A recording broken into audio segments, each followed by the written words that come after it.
Bom dia a todos, podemos nos sentar. Invocando a proteção de Deus para os nossos trabalhos desta manhã, declaro aberta a sessão da SDI 2 do TST, cumprimentando os excelentíssimos senhores ministros, doutor procurador Zé Alves, nossos advogados presentes, servidores da Comissão de Jurisprudência, da Taquigrafia, a doutora Adriana, secretária aqui da sessão. O ministro Levenhag hoje não vai estar presente com um compromisso no Congresso Nacional, me pediu para presidir a sessão. Então, pode apregoar o primeiro processo. Relator excelentíssimo, senhor ministro Alberto Bresciani, processo RO 701, dígito 78 de 2012, em que são partes Simone Neri e Banco Econômico S.A., em liquidação extrajudicial. Com a palavra, o ministro Alberto. Senhor presidente, o processo é oriundo da 5ª Região, que julgou improcedente a ação rescisória. A ação rescisória é manejada com SPEC nos incisos 5 e 9 do artigo 485 do CPC, ao fundamento da violação de preceitos de lei da Constituição, são apresentados os artigos 7º, 29 e 11, parágrafo 1º, e ainda se alega erro de fato. O que ocorreu no processo matriz, senhor presidente, é que a reclamante pretendia o reconhecimento de relação de emprego pelo período que lá fixava na petição inicial.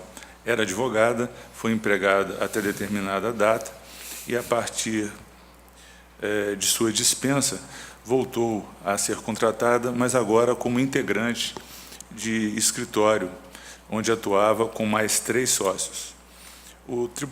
A sentença e o Tribunal Regional do Trabalho apreciaram a questão, entendendo inexistente a relação de emprego no período posterior àquele admitido pelo ora réu. E, após entender inexistente a relação de emprego, pronunciou a prescrição bienal a partir do que entendeu o fim da relação de emprego.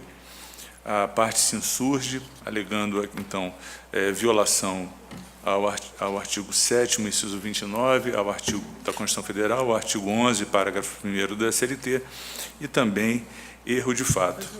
Em síntese, senhor presidente, embora, a meu ver, e com todas as vênias, a técnica adotada pelo Tribunal Regional não fosse a melhor, tendo examinado o fundo da questão para depois passar a prescrição, que seria prejudicial, o fato é que toda a controvérsia foi apreciada, o tribunal entendeu, com base no acervo instrutório dos autos no processo matriz, pela inexistência de relação de emprego após a demissão da reclamante, enquanto empregada, e pronunciou a prescrição.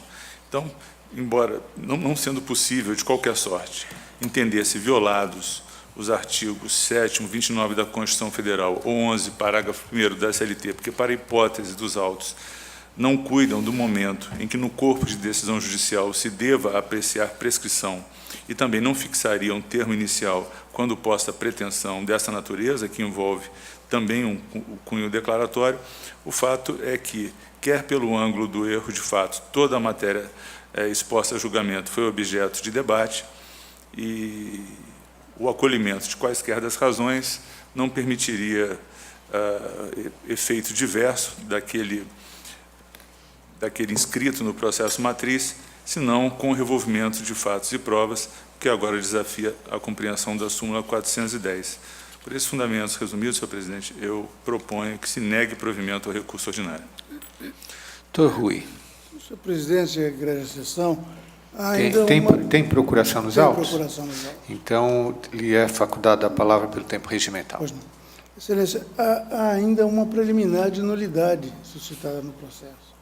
É que a desembargadora revisora deu-se por impedida, com fundamento no artigo 134, inciso 4º do Código de Processo Civil, pelo fato, aliás, o próprio enquadramento legal já indica, de haver ingressado no processo parente de Sua Excelência, parece que um filho, e ela se deu por impedida quando, na realidade, de acordo com o parágrafo único do artigo 134, o impedimento atinge o profissional e não o juiz, numa hipótese como essa. Ou seja, ela já era revisora do processo, entrou como procurador de uma das partes o seu filho e, consequentemente, ela se deu por impedida. Nesse caso, ela não podia fazer assim, porque o afastamento, o parágrafo único do artigo 134 impõe, seja dirigido ao profissional e não ao magistrado. Nessas condições, há essa nulidade do processo, ou seja, o juiz não pode se eximir de julgar, salvo nas hipóteses previstas expressamente em lei, e, no caso, a previsão legal é exatamente oposta. Ela teria que permanecer no processo, teria que julgar e afastar, consequentemente, o profissional que geraria aquele impedimento. Nessas condições, é de esperar, então. Aliás, existe precedente nessa corte e, salvo equívoco meu, até, aliás, da mesma desembargadora. É o processo 63.100-65 de 2005, de que foi relator o ministro Caputo Bastos, em que exatamente pronunciou a nulidade pelo fato de a relatora haver se dado por impedida pela superveniência no processo de um parente seu que geraria aquele impedimento.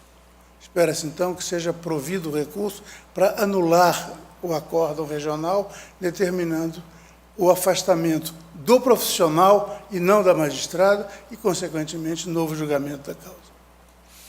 Ministro Alberto. Senhor presidente, eu não mencionei a preliminar, mas está analisada no voto, exposto a Vossas Excelências, embora essa possa ser uma compreensão que se deu ao artigo 134, parágrafo único do CPC, não tem sido, como sabemos, pelo menos a prática no âmbito desta Corte. De qualquer sorte, no corpo do processo, o impedimento alcançaria a desembargadora revisora, que assim se manifestou após a remessa dos autos a seu gabinete, com manifestação do Ministério Público, e, portanto, não há, a meu ver, nulidade que pudesse contaminar o processo. O impedimento aqui alcançou a desembargadora revisora, não o relator.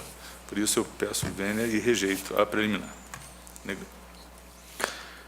Pergunto se há divergência.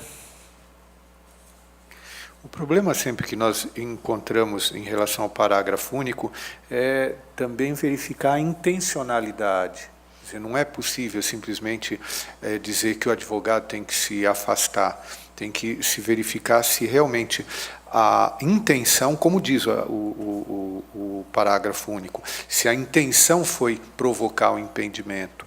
Aí nós entraríamos num juízo valorativo que, no âmbito aqui do processo, seria mais difícil verificar, envolvendo até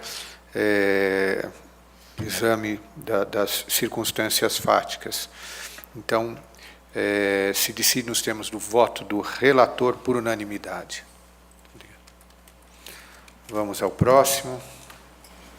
Relator excelentíssimo, senhor ministro Cláudio Brandão, processo RO 1386, dígito 09 de 2012, em que são partes Fundação Petrobras de Seguridade Social, Petros, Edson Guilherme Reiser e Petróleo Brasileiro S.A. Petrobras. Com a palavra, ilustre relator. Senhor presidente, senhores ministros, senhora ministra, a hipótese se refere à perda de objeto do mandado de segurança em virtude de haver sido proferida, transitada em julgado a decisão cujo objeto era em execução provisória. Consequentemente, se buscava a cassação da tutela provisória, cujo objeto foi superado por ter sido convertido em definitivo. Então, estou, por esta razão, senhor presidente, de forma resumida, extinguindo o processo sem resolução do mérito por perda de objeto, inciso 6º, artigo 267 do CPC. Eu, como voto, se tiver necessidade, faço esclarecimentos posteriormente. Doutor Rony. Senhor presidente, apenas a juntada de instrumento e o registro da presença. É deferida a juntada, feito o registro. Pergunto se há divergência. Não havendo, se decide nos termos do voto do relator.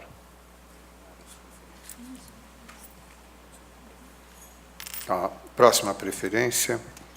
Relator, excelentíssimo senhor ministro, Emanuel Pereira, processo RO 685, dígito 50 de 2011, em que são partes Banco do Brasil S.A. e o Sindicato dos Empregados em Estabelecimentos Bancários de Cascavel. Com a palavra, ilustre relator. Senhor presidente, aqui um recurso ordinário interposto pelo autor, a decisão que julgou improcedente o pedido de corte rescisório. Eu vou, na esteira, como bem procedido o ministro Cláudio Brandão, eu também vou me utilizar a aristocracia da lógica, presidente, que é a síntese, e, havendo necessidade, eu usarei a democracia da lógica, que é a análise. Bom, conhecimento e violação de preceito de lei, senhor presidente. Aqui a incidência da súmula 422 do TST, não estou conhecendo do recurso quanto à alegada violação de preceito de lei. Tem uma preliminar nulidade por negativa jurisdicional, que eu estou rejeitando. No mérito, tem o tema ofensa à coisa julgada, que eu estou negando provimento. O outro tema é erro de fato. Aqui a incidência da OJ 136 da SDI 2, que eu também nego provimento ao recurso neste aspecto. O outro tema é honorários advocatícios. Aqui, incidência da súmula 219 do TST.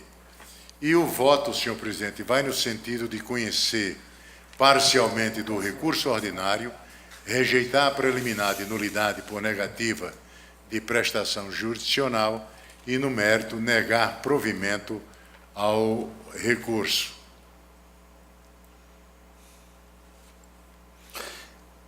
Essa é a proposta, presidente. Doutora Bianca. Senhor presidente, pelo sindicato recorrido, requer apenas o juntado sobre estabelecimento e o registro. Então, deferida a juntada, feito o registro, pergunto se há divergência. Não havendo, se decide nos termos do voto do relator. Temos ainda uma vista regimental antes das planilhas. Eu peço que seja pregoada. Retorno de vista regimental concedido ao excelentíssimo senhor ministro Douglas Rodrigues, processo RO 7.381, dígito 97 de 2011, em que são partes Sebastião Salvador Coutinho, Via Sul Transportes Urbanos LTDA e Empresa Autoviação Taboão LTDA. Os excelentíssimos senhores ministros relator, excelentíssimo senhor ministro Hugo Schormann e o excelentíssimo senhor ministro Cláudio Brandão, votaram no sentido de dar provimento parcial ao recurso ordinário do autor para julgar procedente a pretensão recidenda de violação do artigo 20 do CPC, para desconstituir o acórdão proferido nos autos da ação indenizatória no tocante aos honorários advocatícios e, em novo julgamento, condenar a empresa Ré, Autoviação Taboão LTDA, ao pagamento de honorários advocatícios de 20% sobre o valor da condenação nos termos do artigo 20 do CPC.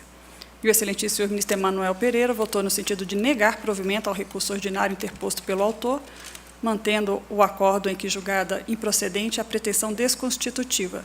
Não participa desse julgamento, excelentíssima senhora ministra Delaide Miranda Arantes. Não houve sustentação oral.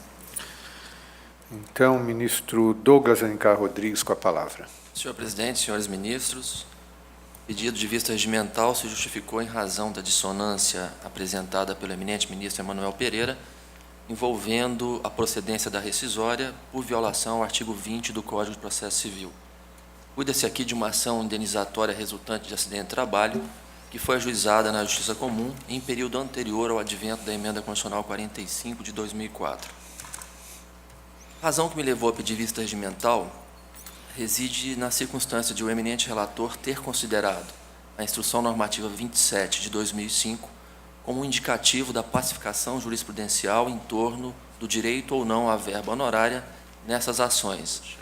Mas o eminente ministro Emanuel Pereira, no seu voto divergente, invoca, a meu juízo com razão, a diretriz posta na súmula 83, que apenas admite pacificada jurisprudência no âmbito desta Corte, a partir da inclusão do tema em súmula ou orientação jurisprudencial. E no caso concreto, de fato, houve pacificação por meio da orientação jurisprudencial 421, que foi editada em fevereiro de 2013. A coisa julgada proferida na ação matriz se corporificou em fevereiro de 2010, antes, portanto, do advento da OJ 421. E, de fato, a matéria é interessante na medida em que a Instrução Normativa 27 foi editada no momento em que nós vivenciávamos os primeiros passos no âmbito da nova competência material que nos foi outorgada pela emenda constitucional, mas a redação da súmula 83 é taxativa, é categórica, e eu me sinto confortável, até mesmo pela função pacificadora desta Corte, por meio de súmulas e orientações jurisprudenciais, em acompanhar o voto dissonante do ministro Emanuel Pereira.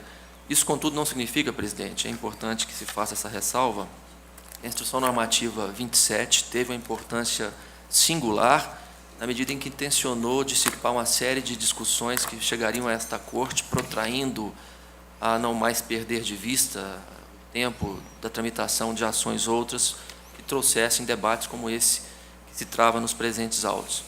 Então, presidente, sem querer me alongar mais, eu estou pedindo vênia ao eminente relator e ao ministro Cláudio Brandão para acompanhar o voto dissonante, julgando improcedente a ação rescisória também naquilo que diz com a violação literal do artigo 20 do Código de Processo Civil por aplicação da súmula 83 do TST, combinado com a OJ 421 da SBDI 1 desta Corte. É como voto. Ministro Alberto Bresciani. Senhor presidente, a minha compreensão também é manifestada pelo ministro Emanuel, acompanhado pelo ministro Douglas. Peço vênia ao relator e acompanho a divergência. Também comungo do mesmo entendimento, até quando discutíamos na sessão passada esse processo, eu lembrava aos colegas mais novos aqui na sessão que a ideia da OJ 83 foi justamente estabelecer um marco matemático de controvérsia das matérias para saber se seria possível ou não o ajuizamento de ação rescisória. Ou seja, o marco matemático é a edição de OJ, de direito material ou processual sobre a questão. E aqui, realmente, a última das OJs editadas na SDI 1 foi justamente essa, dos honorários advocatícios, a de número 421. E vejam que interessante, nós vamos ter, dia 19 de maio agora, uma reunião do Pleno para transformar um grande número de OJs em súmulas, também pensando em outro efeito prático, que é a questão do rito sumaríssimo não admitir divergência com OJ. Então, nós temos hoje a necessidade de editar OJs para pacificar matérias com vistas a ações rescisórias, e necessidade de editar súmulas para pacificar a matéria em relação a rito sumaríssimo. Então, por essas razões, pedindo a máxima vênia ao relator e ao ministro Cláudio, compreendendo as suas razões, eu vou votar com a divergência. Então, se decide no sentido de negar provimento ao recurso ordinário, mantendo o acórdão que julgava improcedente a ação rescisória, vencidos o ministro relator, Hugo Scheuermann, e ministro Cláudio Mascarenhas Brandão. Fica designado redator o ministro Emanuel Pereira. Relator, excelentíssimo senhor ministro Emanuel Pereira, processo EDRO 2898, dígito 33, de 2012, em que são partes Fundação de Atendimento Socioeducativo do Rio Grande do Sul e Leonardo Roque Gravina. Com a palavra, ilustre relator. É só embargos de declaração. Sem embargos de declaração, opostos pela autora em face do acórdão que extinguiu o processo sem resolução do mérito por insuficiência do depósito prévio. Senhor presidente, é matéria conhecida desta subseção que firmou jurisprudência no sentido de que as fundações públicas estaduais não estão dispensadas do recolhimento do depósito prévio, pois não foram arroladas na hipótese de isenção previstas nos artigos 488 do CPC, 28, letra A, da Lei 9.028 e primeiro A da Lei 9.494. Eu estou rejeitando, senhor presidente, sucintamente os embargos de declaração. Pergunto se há divergência. Não havendo, se decide nos termos do voto do relator.